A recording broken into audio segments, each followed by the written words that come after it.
It is January 31st in the year 2020. This is the Wrestling Inc. podcast talking about SmackDown Live on Fox, Super SmackDown tonight. Tonight. Matt Morgan with me as always.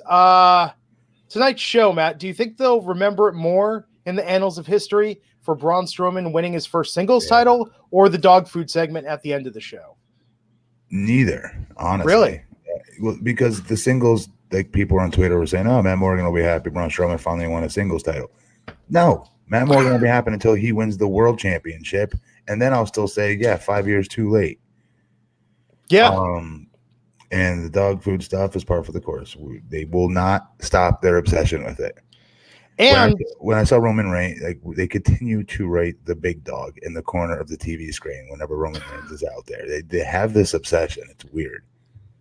And all I could think of, Matt, in that last segment was there's Roman and the Usos pouring the dog food on Baron, and they literally got it on them. Roman and the Usos got dog food on them. And I was like, you're breaking Matt Morgan's cardinal rule, the number one rule. Don't get any on you when you're doing these crappy segments. And they literally did. They physically did. Yes. Yeah.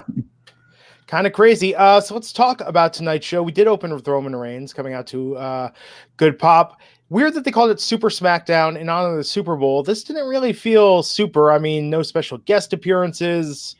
Nothing really crazy. Nothing super about it. Yeah, super in name only. So Roman came out joined by the Usos, get a great reaction. Of course, they're interrupted by King Corbin, Bobby Roode, and Dolph Ziggler, setting up the six-man tag for the main event tonight. And they kept re-showing the dog food clips from last month. And tonight said there will be a stipulation. The loser will have to eat dog food. Now, they've been doing this on live events at house shows. So this was the stipulation for the match tonight. If you're a casual fan and you're over the age of, let's say, 12 years old. Oh, okay. If you saw that the last match of the night was going to be, the loser's going to have to eat dog food, like, would that make you want to stick around? No, I would think to myself, I thought WWE is supposed to be this overly PC company. And just this would be something that is beneath them at this stage. This is something that I could see the WWF doing in the 80s in a feud between Hulk Hogan and Rowdy Piper at Madison Square Garden on an off-TV night. Back in the up Northeast, we used to have MSG Wrestling on Channel 36 that would come on, I believe, every Thursday night, when I was a little kid. And Piper and Hogan would always close the show generally for a few years, actually. And this seems that would be the stip for that match at that time period, not in, the year 2020. Not that eating dog food's any less embarrassing, obviously, but just that it's so corny and I don't care. I can't. Do you want to take a stab at this guy's name? I'm going to say Haj Gulashi. Oh, I want to say Haj Gulashi. Haj Gulashi. For $20. $20 super chat saying the WINC podcast is better than actually watching SmackDown. I really do agree with that, but I may be partial.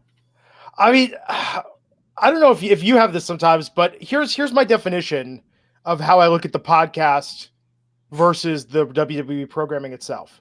If I'm watching WWE programming and all I'm thinking about is, I can't wait to see what happens next. Looking forward to this match. That was a great move, and I'm really engrossed in it. I'm like, okay, this is a really, really good show. If I'm watching the program and I keep thinking, I need to bring this up later on the podcast, or make a note of this because I can riff on this or sort of make fun of this. If I'm thinking already about what the podcast is going to be, the show has lost me most of the time. All right. I have. When Raw or SmackDown is really good, or NXT, any wrestling show that we cover is really good, I'm ecstatic to, and super psyched to be able to go do the show and can't wait to talk about it, right? Yeah. And see what you guys thought of it, and then, whatever. All right. Or when the shows suck, I'll be honest, I don't want to do this podcast because I'm recovering something that I think is a train wreck, or it's terrible, or I'd rather watch paint dry than cover and give any kind of credibility to the bleep we just watched. Yes. Because I feel like they take it for granted. They take us, the viewer, for granted, and it just keeps smacking you in the face from time to time, and it really gets frustrating. It does get so frustrating. And now that we have like more of a personal connection with our viewers, it then now becomes, you know what, I might be tired. That show sucked, but you know what? We got to give these people something because they just got screwed for the last 2 hours. Yeah. And we got to make chicken salad out of the chicken shit that was just on their TV screens. And as I'm thinking about it, I've never actually watched Paint Dry. Maybe that would be worth giving that a shot one week. What about Chicken Bleep? Now, I understand that that's a nice play on words, but who thought of that and was like, this is, well, I guess though, the longer time goes on, the more it seems fitting. Right? Yeah. Yeah. It started as clever and now it's true, which is sad. Okay, here we go. Number 1 contenders fatal 4-way for the SmackDown tag team titles. Heavy Machinery versus The Revival versus The Miz and John Morrison versus Lucha House Party. I don't know if Lucha House Party got into this equation, by the way. You know, I was ready to kind of rip on that a little bit and go to the easy joke, like, oh, my money's on Lucha House Party. But I got to say, Grand Metalik really kicked ass tonight. He looked great in this match, and I wouldn't have been disappointed by the end if Lucha House Party would have got that opportunity. I would have. Really? We were just rooting for the underdogs just for the sake of rooting for the underdog, right? Do you really? The guys that get made fun of the most and don't get taken serious the most. Because to an extent, I don't think New Day is going to drop the titles, even to Miz and Morrison. So I think that if it's just going to be a showcase match, it's going to be fun. Why not Lucha House Party? I mean, especially if it's going to be a really, really good match. I think Miz and Morrison might be more competitive. I think they're going to win the titles. You do? Mm-hmm. Man, New Day's in an interesting crossroads right now, I feel like. Why? They don't need these titles. They don't, but I mean, with Xavier Woods out, Kofi having lost the championship still, I feel like he hasn't fully rebounded from that with the standing. I mean, if, you know, to quote Raj, who can't be bothered on Friday night to do this podcast, to quote Raj, if ever there was a time for a Big E singles run, I feel like now would be a good time to do that. I agree. I think for quite a while it's been the time for Big E to have a singles run. That guy's a potential future world champion. We've got Amin Jassim donating $2 a super chat, and they wrote, "Meh show. Otis is a gem though. Love the pod guys." We're pod guys. Thank you, Amin. Yes. I thought Miz and Morrison looked really good tonight. I think that they're going to be fun to watch, and I do like them versus New Day. I actually do have a little excitement for that tag team angle, actually. I think those matches will be really, really good. It's interesting, given the way Morrison came back and his spot in the Rumble, made me wonder if this was going to almost be another EC3 situation. But no, not that bad, but not as good as it should be either, which I believe.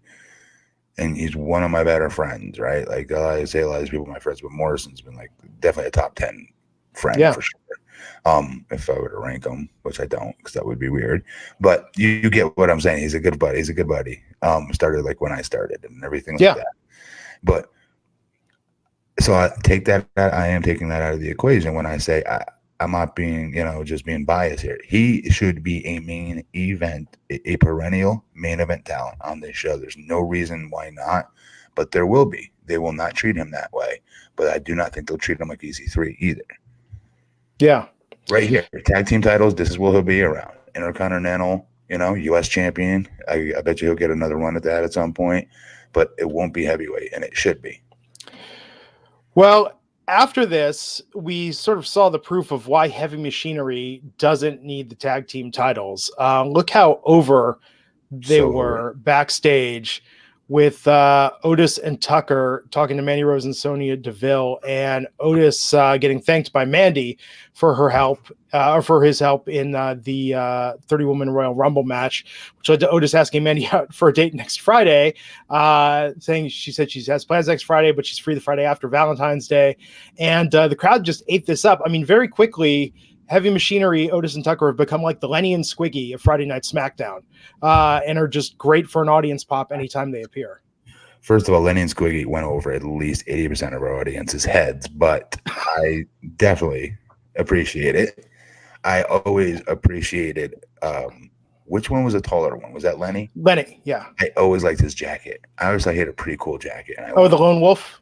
When I was a little kid. I thought his jacket was pretty cool. It was like orange satin, wasn't it? It was, I believe, red satin. Red, yeah, I thought that was a cool jacket. And it originally said One Wolf, and then Laverne gave him an L.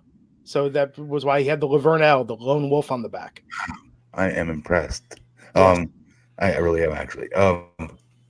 But back to what we were saying here. He needs to attach that cart to Otis so badly. If he didn't, I would argue no one would even know he's on that roster. Yeah. Otis is the superstar of that. It's only a matter of time before, I'm telling you right now, Vince separates them, and I'll feel terrible for that guy. And it gives them an automatic over tag team. And for any segments that they need a tag team act that's entertaining, this is like Too Cool. I will keep going back to Too Cool. They remind me of them as how entertaining they are and how much, more importantly, they're over with the audience. Here's what's going to happen, though. I'm calling it right now. The reason she said after Valentine's Day is because I am predicting we're going to have footage of her on a Valentine's Day date with one of the other wrestlers. Oh, and Jesus. We're going to watch it, and we're going to have to watch Otis watching it go on, and we're going to really feel terrible for poor Otis. Oh, well, I hope not. I hope it goes for a back screen shot of Otis uncomfortably watching the TV screen on that weird, uncomfortable looking angle that they film people watching the TV screen on of Mandy on a date or something like that on Valentine's Day. It is for Valentine's Day when they set their date to happen. So that could work, though. She could stand him up, and it's not going to be. No happy ending is not what you're seeing for these two. Oh, yeah. I apologize. When I watched this, I thought I could have sworn they said the following week after. I apologize. So then if that's the case, that they are going to be doing it on Valentine's Day, then, the tomfoolery and debauchery that will be those 2 days is going to be huge. It's going to be pretty funny, I bet. It could steal the show if they did that correctly. Steal the show. You're correct. It could. I don't know why I thought they said it'd be the week after Valentine's Day. I was like, because when I first watched this, I was like, oh, damn, poor Otis. They're going to totally big dog him and take this away and like carpet pull, from underneath his feet for this big date that he's probably looking forward to. They're going to have him set up to take this the week after Valentine's Day date that he asks for. And then he's going to be stuck watching her with another man. Well, and this is the question. This is kind of the test of WWE creative Bruce Pritchard, Vince McMahon, the people running SmackDown. Are they going to give the fans what they want? Or is this going to be the Vince move of, we pull the carpet out from under their feet. She's going to turn on him. She's going to just make him feel so horrible. And that's going to build instant sympathy for him and instant heat for her. It does build instant sympathy because just the idea I just threw out there, as I was saying, I was feeling terrible for the guy. And it didn't even happen, and it's not going to happen. But do you know what I mean? He's a great sympathetic character. He really is. It could go either way. But yeah, he's definitely over with the crowd in a big, big way. We saw some of the aftermath of the strap match between The Fiend Bray Wyatt retaining the championship against Daniel Bryan at the Royal Rumble. And what did you think of this, of how much they were selling his injuries, that Brie wouldn't let their daughter see his injuries because they were too graphic, really selling the severity, and no Fiend on tonight's show? I thought that was a good touch, though. Yeah. Well, anytime you bring family into it, it makes it mean a little bit more, gives a little bit more realism to it. But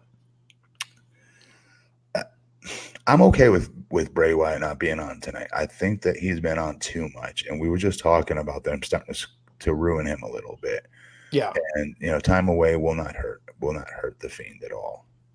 Corey Springer with the $5 super chat saying, with all that talent, you'd think they would have shorter reigns to get more people over. Do you think WWE title reigns are too long? Are you kidding me? Corey, I don't know. Springer, is that a rhetorical question? Because the knock always in WWE lately is the fact that people don't have, for the most part, the long title runs like when we were little kids growing up watching wrestling. Hulk Hogan with multiple year runs as your champion. Even the Intercontinental Championship at the time, guys didn't have it for just like a couple weeks here or there. Yeah, Greg Valentine and I remember Tito Santana kind of went back and forth, I do believe, for a minute there. But for the most part, these champions had some pretty lengthy runs in it. And for me, it made the titles mean more as a little kid watching it. Well, we'll talk about this in a minute, but I feel like with Shinsuke Nakamura, they're saying, tonight, 190 days Intercontinental Champion. He hardly ever defended the thing. It was largely forgotten. So he had a long title reign with none of the benefits. We didn't get to see him looking. He missed pay-per-views. Yeah. But here's the thing: they did that as one last, pat on the back to make it mean a little bit more that he was a champion because he's about to drop it. Catfish Jones with the $1.99 super chat saying more amped for Brody Lee leading the Dark Order. So that's the hot rumor right now, is that Luke Harper, Brody Lee, is going to AEW. I've not seen that confirmed anywhere, so I guess I won't believe it till he actually shows up. I think it's great for him. He's an amazing worker. He is. And yeah, I'd be happy for him to be happy in a company that he can have fun wrestling at again, and he'll be really good for them. But as the mastermind behind an entire group, I don't know. Your big guy generally is not in that role normally when you think back to other very successful and important leaders of groups of wrestlers, right? Yeah. I mean, Nash, you could argue it was more Hogan at first for the NWO. It was kind of more Hogan out in the front, and then Hall and Nash, even though they were much cooler than him and we all liked them better than Hogan at the time, he was still kind of considered the leader. As far as I'm just thinking of big guys that were the leaders of groups. Who else? Yeah, the muscle is usually not the leader. Right, that's the word. The muscle, yeah. Which is a weird dichotomy. I'm even trying to think in terms of movies, TV. It's never the biggest guy in the group. No, because then who protects? Yeah, exactly. So now I don't know. Maybe I'm proven wrong. I hope I am, because it'd be a great thing for Brody Lee. Yeah. So Alexa Bliss and Nikki Cross tonight versus Sonya Deville and Mandy Rose. Now, this was odd. They didn't say specifically, I believe they didn't say that they would be the new number one contenders. I think they said if they win, they're going to possibly get a shot at the women's tag team champions, Asuka and Kairi Sane. It's a little strange the way they kept wording it, but Alexa and Nikki did pick up a win in this match. It was very weird in how they were saying it, which made me think that the other two were going to win, because I know how undecided WWE keeps seeming to be with the other two girls as a tag team, versus splitting them up. You know what I mean? So I thought that's why they kept saying that and covering for it. But that's weird to say about, Now, poor Sonya Deville, because her and Mandy are a really good tag team, but Mandy being so tied up in the storyline with Otis, it's that same logic. Oh, they don't need a title shot. Mandy's getting all this screen time. Right. But Sonya, who's a legit badass, great in the ring, is the sidekick, just sort of hanging out in this angle that has nothing to do with her. I still think this is all temporary. If she can just hang in there and get through this BS that they're doing with her, I do feel I really do mean this. I really do think she's going to be a very big star. Hope so. She's one storyline away from it, it feels like one big storyline. So we got the Intercontinental Championship match tonight. Braun Strowman versus Shinsuke Nakamura. Shinsuke had Cesaro and Sami Zayn in tow with him. And this was a pretty straightforward match. Braun looked really good. There tried to be some interference with Nakamura's team exposing the turnbuckle, but Nakamura, of course, got sent into the turnbuckle. WWE logic, that's how it always goes. Braun got a big power slam for Nakamura, the pin, the win, the title, his first big singles win. And, he clearly looked happy. I think that it was a great moment. But, yeah, we could do an entire podcast on how this is 2.5 years too late. Yes. And a mid-level title at that. Exactly. I don't think this is enough. I don't want him to be excited, not because I want to take anything away from him. He's another one I really like a lot in real life. I think he's a good dude, and he's a great talent. One of a kind type of talent, especially in today's day and age in wrestling landscape where they don't have giants anymore. There are no more big guys, really. Yeah. And he's not just a big guy. He's really good on top of being a big guy, and he's super over. So, you know what? I don't want this to be, I don't want to be too excited for this, because I don't want him just to put on a brave face. And don't get me wrong, I'm sure he's legit excited. It's Intercontinental Championship. I've never won that, right? I would imagine I'd feel incredibly honored to win that too, to be fair. But if I was wrestling singles matches versus Brock Lesnar, in which the fans were killing to have me win, and were pissed at WWE for not letting that happen, and I got to that level of superstardom as far as being popular and over goes, I'd be pissed. That championship would not be enough.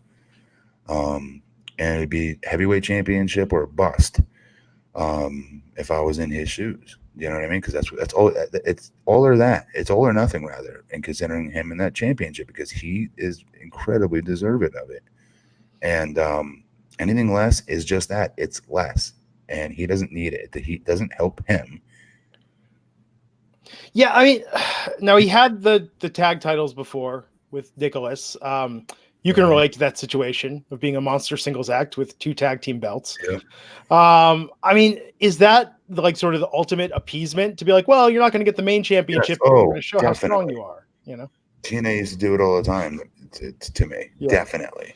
I'd go back-to-back main events in a singles match for the title. I'd lose to Jeff Hardy. Next thing I know, I'm tagging with somebody that I shouldn't be with, and we're champions together. Yeah. It's definitely appeasement. Well, so with the IC title, we'll see how this goes. It looks good on him. I mean, hey, it's something, and it beats nothing. But backstage, Sami Zayn was furious. He was trying to rant with Cesaro and Shinsuke in tow, but Elias started his music, was taunting him. Cesaro came out, setting up Elias versus Cesaro. And how shocked were you that Elias got the better of Cesaro tonight? No, I saw that. They were not having Cesaro go over on him.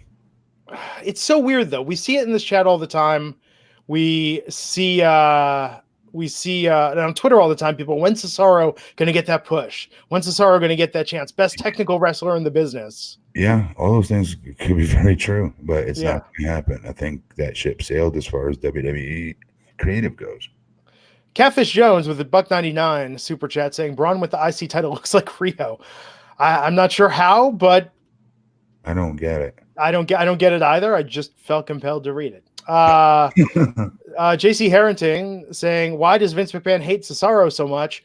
1, I think it's the accent. 2, I think that being an amazing tactician and being able to understand all of that is exactly what Vince does not see in a superstar. It's maybe the epitome of that Ring of Honor indie cred. And Vince almost has a gut reaction against that. But it makes no sense. It makes no sense because Cesaro breaks all of those stereotypes. He's not Daniel Bryan. Like Daniel Bryan, I would argue, is that indie-rific sized wrestler that Vince hates and actually saw. And we saw that play out in real life storylines with WWE first with Daniel Bryan. But Cesaro breaks and shatters those molds because Vince loves big, strong guys. Vince loves weightlifters and bodybuilders and people that are super athletic and strong and legit like that. He also loves people that legit get over with John Cena, and John Cena really goes to the office and goes to bat for it, which he has done for Cesaro many times. So it doesn't make, I don't know what it is with him and what it is that holds him back, but I just do feel even if they did go to push him right now, I don't think I'd care because it's been so many years that it should have, like we just said about what's his name, Braun. This is even longer in the making that should have happened. Yeah, I mean, and that's the thing. So it's like Natalie, longtime chat regular, saying so happy for Braun. And I think that's how we have to look at it, Matt, is that if there's guys that they've essentially written off or they're not doing anything with, we shouldn't say, well, too little, too late, glasses half empty. I think we have to be happy when someone like Braun gets the opportunity. Cesaro, hey, at least he's in these segments with Elias. At least he's going to do something singles and not just being part of Nakamura's backing band. It's something. I mean, yeah, but the way we're supposed to be watching this show, not really. We're supposed to be watching wrestling is whenever somebody wins something, it should be just super important. But because they have such a glaring spotlight on, again, I go back to Braun, that something should have happened for him a long time ago. It becomes frustrating because why invest in these characters when you know it's not going to go where you think it should? Yeah. Love this. I do think, by the way, Cesaro would be much better for NXT. It'd be better for him, too. Yes, King Kia the Law saying, how awesome would Finn Cesaro or Ciampa Cesaro be in NXT? Cesaro / any NXT talent. Seriously, Actually, great matches. I would love to see Finn and Cesaro team against Gargano and Ciampa. That would be a dream match for me. Yes, it would. Dude, he can make that would be a great move for him. And I think he'd get over even way bigger, because you get a chance to do what he can do. Yeah. Well, man, I just feel frustration. Shorty G tonight in his rematch from the Royal Rumble against Sheamus. And I think we could definitively say rise over size. Maybe not. Shorty G's push seems to have come to an end here as he definitively lost this rematch from against Sheamus tonight on the receiving end of a brogue kick for the pin and the win. Do you think this is it for Shorty G? What do you think they go with him from here? I really don't know, but I know there was a huge sell job by Vince or whomever to the poor guy as to why Shorty G is going to work for you, like how I was sold that stuttering character, right? I guarantee you backstage they did a huge, a huge production to try to get this kid to commit to it. And he did commit to it, I think. But I can see Vince getting all excited about it and why this is going to work for him and to embrace it. And then Vince was probably into it for the first week or two, maybe 3. And then he gets bored. And he moves on to the next shiny toy that's on his shelf that he takes off the shelf and starts playing with. And poor Shorty G gets put right back on there with an amazing amount of damage because of that stupid name they put on him. Do you think Vince gave him the pitch in his office? And I wish Justin was here to do this correctly. Or do you think it was like a college trying to recruit a top-tier high school basketball player, and Vince took him down to the ring, put it up on the Titantron, and was like, now everybody coming to the ring, Shorty G! No, I think it was like similar to this stuttering character for me. I really do. I think it was you need an Achilles. This is your Achilles. This is, people get bullied all the time. Think about all the kids out there that get me fun of for their height. You're going to be fighting on behalf of people. You can see stuff like that. You can see him getting into that part of it. It's just, and they never would give you a guarantee. It would never be like, Matt, we're going to give you the stuttering gimmick. And then here's the 3-month plan. Here's a 6-month plan. And then here's you winning the title at WrestleMania. Now, to be fair, Vince legitimately really does believe these things. I don't think he just does it to be a jerk or to be funny or to be cute or to be ribbing. I don't. He's a billionaire. I don't think he's doing things, especially at this age, to rib people. I think he legitimately thinks this would have worked. But the problem, like many of the wrestling companies, is they're like allergic to follow up. They're allergic to follow through on certain things. And when you get an over-the-top character like that, follow through is incredibly important. The talent can only do so much, but if somebody's not on the other end of that lineup sheet with a pen writing W for you to win matches, it's all for nothing. You got to win matches eventually. Well, there is a theory in business, and this is almost the Vince McMahon theory, by the way. I don't think he even knows that this is akin to what he believes, but there's an idea in business which is called fail fast. Meaning go out there, give it your all, and hey, if it blows up and it doesn't work, you figure that out quickly, you move on to the next thing. I think WWE booking with a lot of these characters is very clear on that. And the reason why that idea is so prevalent in business is because they say you're almost better off looking for that thing that clicks immediately and is going to succeed rather than trying to make a success out of a 50% idea or a lesser idea. So rather than to work to make something succeed, just keep rolling the dice until you strike gold and hit that jackpot. Okay, maybe that's something. But there's talents that suffer. I mean, you can speak firsthand to that. It's the human cost, as it were, is not factored into this.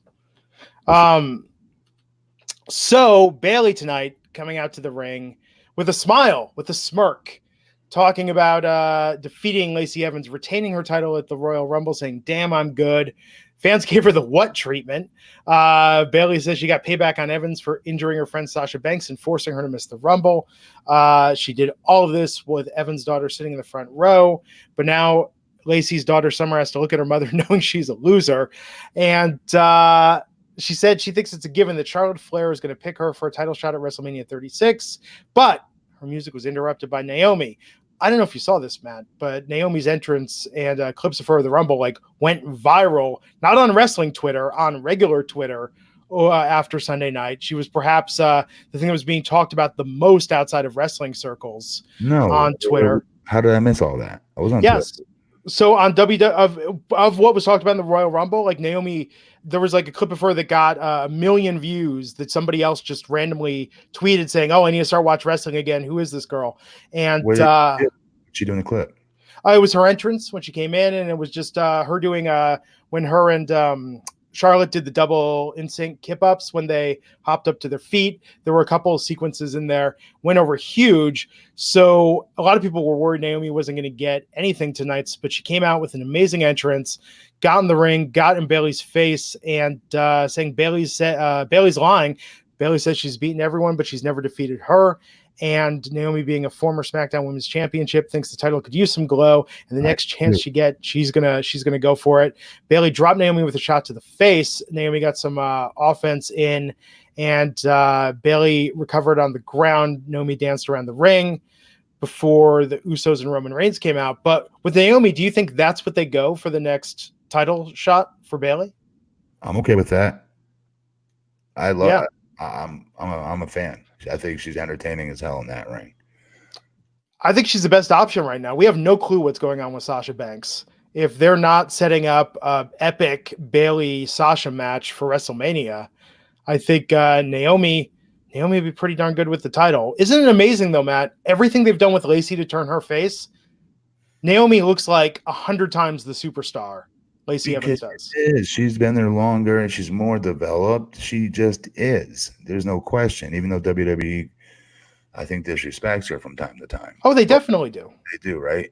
But not. Yeah, Naomi. Of course, she's a bigger star. She's been there longer, and she's on Total Divas. It was on Total Divas. Is she still on that show? I believe so. Yeah. So of course she just is a bigger star, and she's better in that ring. She's a better promo. All that stuff is true, and that's because she's, again, to be fair, she's been there longer, and she's been over longer, and she's a former champion. She has this great pedigree, right? Of being so damn good for so damn long. I still feel WWE has not fully realized her potential for their entire show, and they need to do more with her. So I'm all for Naomi coming in and whipping her ass and becoming the champion again. I'm all for that. I think she really exposed more of the cracks in Bayley tonight, seeing Naomi in that ring versus Bayley. If you had an average person flipping channels and didn't know who if the belt had not been there, you would assume Naomi was the top female star in the company, and Bayley looks like enhancement talent compared to her.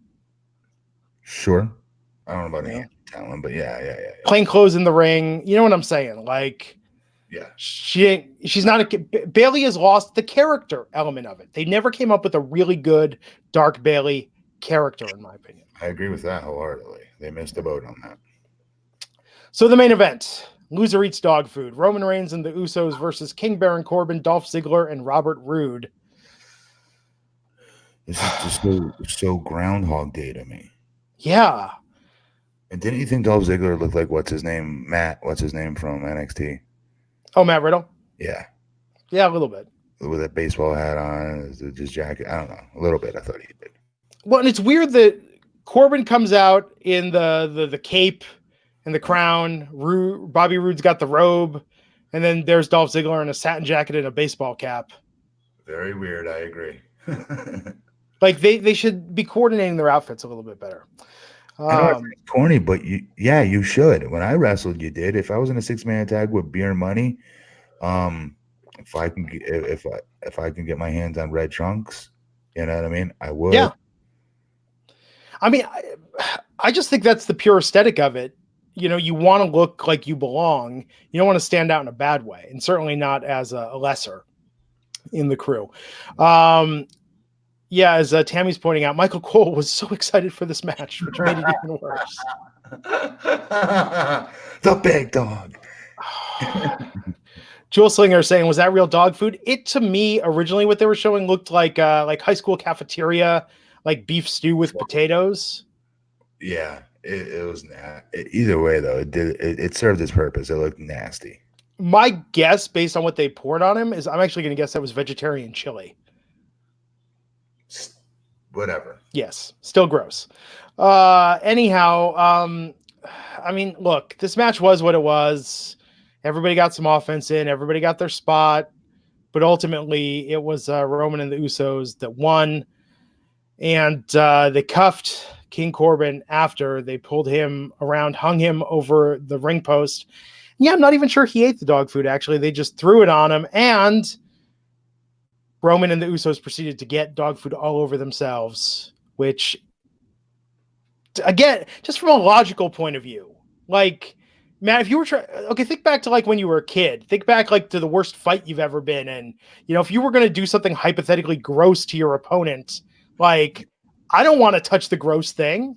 You know, it just defies logic. It does, but the entire I hated the entire segment. Yeah. Not the wrestling part. The wrestling parts were fine. It's just the caveat of the dog food was so terrible. And in fact, that's what made it worse is that, okay, one, this match actually was pretty good up until that end. But here's what they got to do. Stop putting these 6 guys in segments together. Like, yes. You know, I would actually like to see Roman and the Usos get into it now with Shinsuke Nakamura, Sami Zayn, and Cesaro. That would be good. Change it up. Good. Or Miz and Morrison plus one more, or tons of different people. Yeah, what do you do though with Rude Ziggler and Corbin?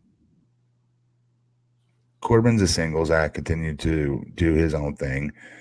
And then, Rude and Ziggler, I think another very good tag team, though. I think Corbin would actually be pretty good short feud for Braun Strowman with the IC title. Yeah, yes, that's a good call. Yeah, but at the same token, I could see Rude and Ziggler getting fed to Miz and Morrison. I'll be honest. I think it would do more for Corbin to be the Intercontinental Champion than it does Braun. Yeah. Corbin's good. The segment is bad. And that's, again, I feel like that should be the disclaimer every episode. We have nothing against these talents. Most of them are capable of great things, but when they give them this shitty material. Yeah, but did you hear what I said though? Like, Braun doesn't need that championship. Yeah. I think Corbin, if you want to continue to have his character grow, the Intercontinental Championship would mean more to him. Braun's well past this. I just wonder with Corbin, though, do you think they're almost propping him up too much? I mean, we had the Andre Battle Royal that he won. He was Mr. Money in the Bank. He was the Constable of Monday Night Raw. Here he is with the King. I'm hoping I want to see proof they could take the training wheels off of him and have him not have to have a gimmick to just be a top heel in the company. You know what I mean? Yeah, but I was looking forward to him wearing that crown and walk around as the King because I thought he would be hilarious doing it. Yeah, they haven't leaned into that as heavily as I thought they would. Me either. I thought they'd do a lot more with it. And this dog, he's a gimmick, right? Yeah. So there's your gimmick for whatever match he's involved in, whatever angle he's involved in. They have a built-in gimmick between him and that crown and the scepter and the robe, right? Now when you throw dog food in the middle of it, on top of it, it's a gimmick on a gimmick. And then the original gimmick loses his luster, which is King Corbin. And you know what his gimmick should have been this whole time?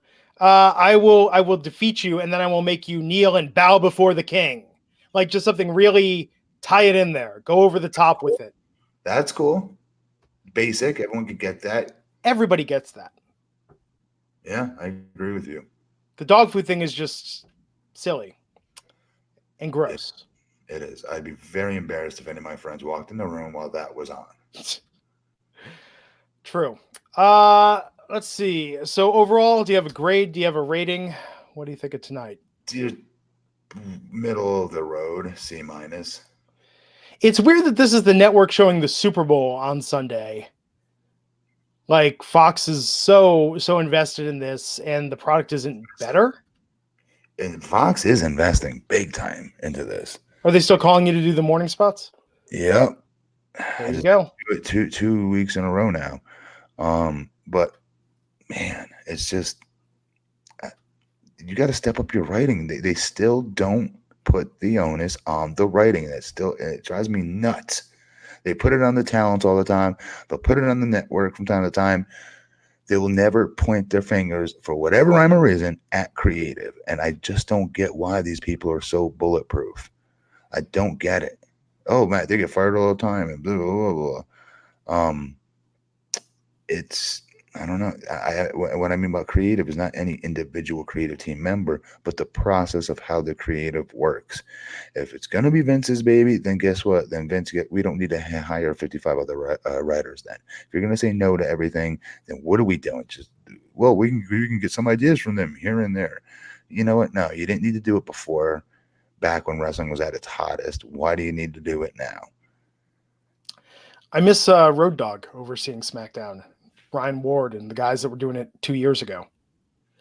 Yeah, I mean, don't get me. Like I said, there's certain people that are good and that are good creative, but just in general, I would continue to. If this was my company, I'd want it to be a wrestler that did the creative, right? And I wouldn't even call it creative. I just call it the damn booker. Yeah. A couple of years from now, when Bruce Pritchard's able to talk about this on his podcast, I think we're gonna get some really good stories about what was going on backstage. I hope so. I really am interested in why they feel they need this type of creative. One of it, and then really not pay attention to from what I understand, as much as maybe they should. I don't know. And as the chat pointed out, Raj Giri on this very podcast did contend that SmackDown is better than NXT. Everybody tweet at Raj and give him crap about that statement. Well, tonight sure as hell wasn't, but the stuff with the Fiends, nah. I can't. I don't know. I'm trying. If you say a society can be judged by how they treat their least vulnerable, I would argue that the quality of a wrestling program could be judged by how watchable its worst episodes are. And by that token, the worst episodes of NXT are just kind of like, oh, it was good wrestling, but it was kind of uneventful. Tonight has showed us what the worst episodes of SmackDown could be like. And by that measuring stick, I would argue NXT is a much better show than Raw or SmackDown because it never gets that bad. Why not judge it versus its best shows versus its shows? But that's kind of easy, though. You know what I mean? I mean, if you're hiring someone for a job, Matt, if you're hiring someone to work for you, do you want somebody that's better than everyone else on their best day? Or do you want someone whose average day is pretty darn good? You know, it's like you want consistency and quality, not just is capable of the most, but actually delivers the most. Sure. As far as delivers the most goes, yes. Yeah, I'd want that. So let's talk about, speaking of NXT, the ratings this week. Closing the gap a little bit. AEW did their lowest rating of the year at 828,000 viewers during its broadcast on TNT, while NXT got 712,000 viewers on USA. One more time? AEW was 828 and 712 for NXT. So it went down total again, the entire amount of wrestling watched by both shows. Right? Yeah. I think so. Historically, that might have been up a little for NXT. AEW though went down.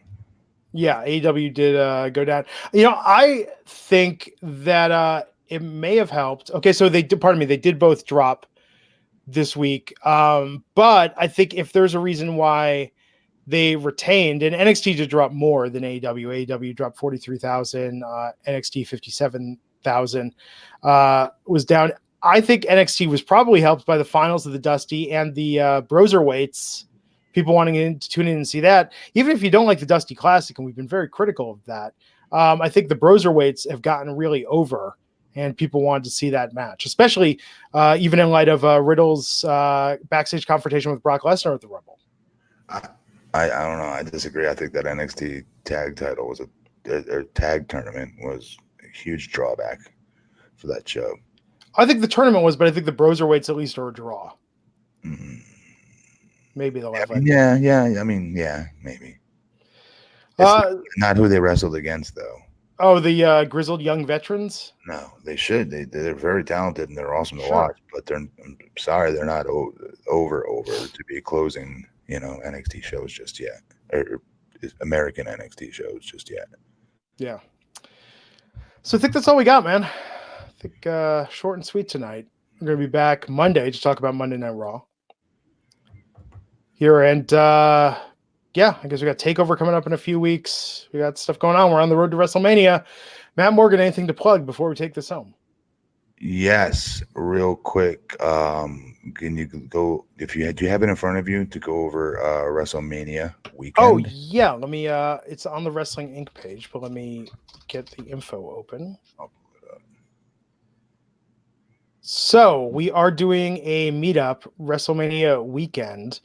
And what we want you to do is we want you to RSVP for this because we're expecting actually a pretty decent turnout. We've already got quite a few dozen RSVPs, and it's not a huge venue, but it will be April 3rd from 3 to 5 p.m. at Rick's on the River in Tampa. Matt's going to be there. Raj is going to be there.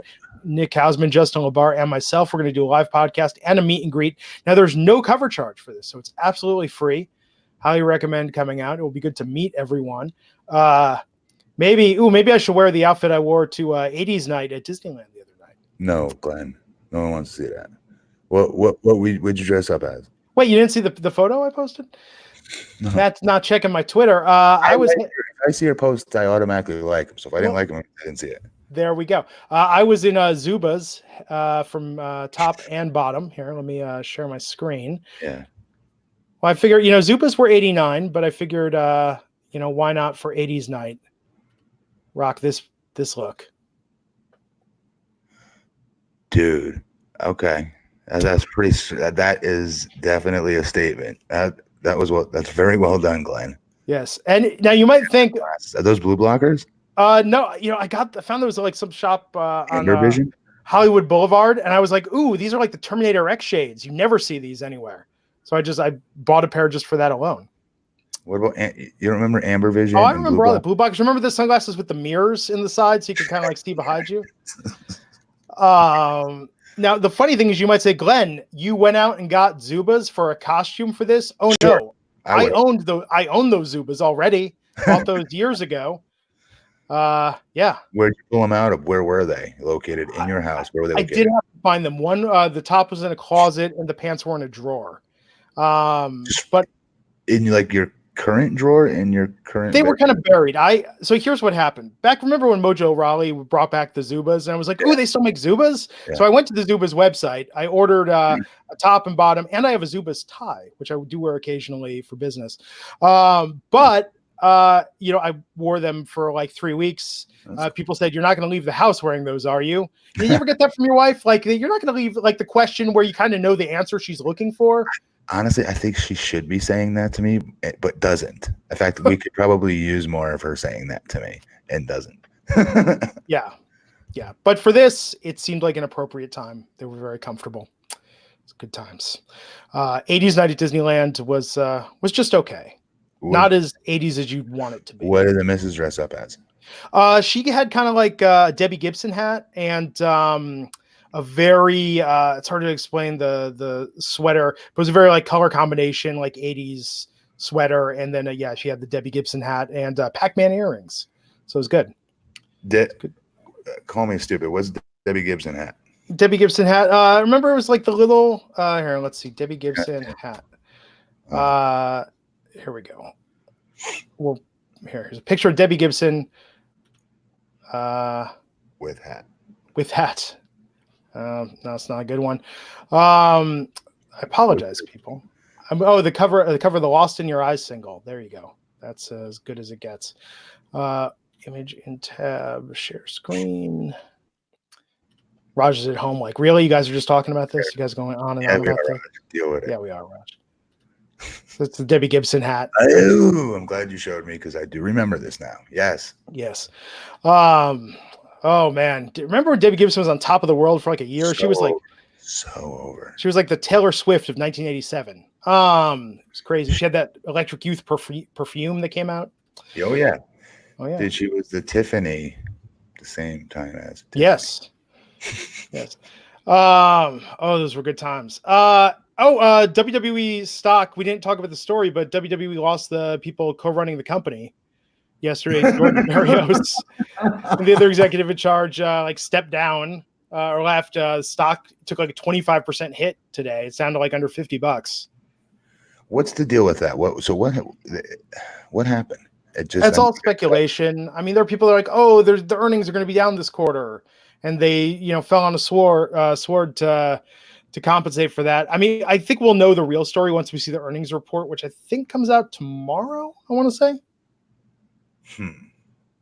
I mean, I saw the comment from Vince, right? The quote. Yeah. What was it again? They're going in two different directions. Yeah, I was just it's a corporate shakeup essentially. Vince McMahon's statement said, "I would like to thank George and Michelle for their 10 plus years of service and contributions to our organization. I'm grateful that all that was accomplished, but the board and I decided a change was necessary as we have different views on how to best achieve our strategic priorities moving forward." I'd be really interested to hear, like, what are those differences? Yeah. Like, did George Barrios want to put the strap on, like, Zack Ryder or something? Like what happened? What am I missing here?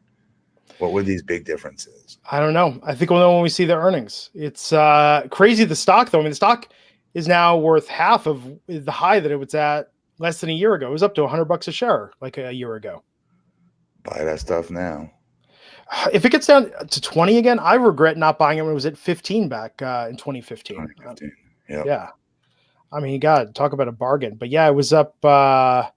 In April of 2019, it was up to almost $100 a share. And now here we are down at $48.88. So who knows? Okay. He is at BP Matt Morgan. I'm at Glenn Rubenstein. We'll catch you back here Monday night on the Wrestling Inc. podcast. Take care. Buy low, sell high.